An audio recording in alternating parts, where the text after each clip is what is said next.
আপনি এটা মনে করেন না যে আপনার কেউ নাই, যিনি থাকার উনি আছে। উনার নজর না থাকলে তো নিঃশ্বাসটা চলতো না, উনার নজরটা না থাকলে তো খাওয়ার স্বাদ বুঝতেন না, উনার নজরটা না থাকলে তো ডুবটা গোলার নিচে নামতো না, উনার নজরটা না থাকলে খাবারটা তো ভাইয়া হজম হতো না। উনার নজর আপনার দিকে আছে। উনি আপনার শত্রুদেরকে সময় দিচ্ছেন আর এদিকে আপনার ধৈর্যের পরীক্ষা নিচ্ছেন। এক কাজে দুই কাজ, আপনার শত্রুদেরকে সময় দিচ্ছেন আর আপনাকে পরীক্ষা নিচ্ছেন।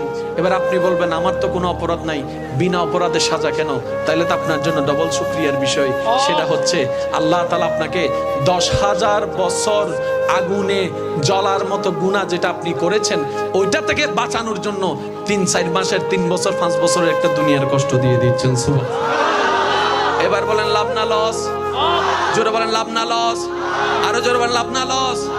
আল্লাহর বান্দা বা লসে থাকবে, এটা হয় কেমনে? বান্দা আল্লাহর যখন হয় এটা লসে থাকে না, লাভে লাভ। নবী কি বলছেন? মুমিন বান্দাদের বিষয়টা বড়ই চমৎকার। তারা কষ্ট পাইলো লাভ, সুখ পাইলো লাভ। ইয়া রাসূল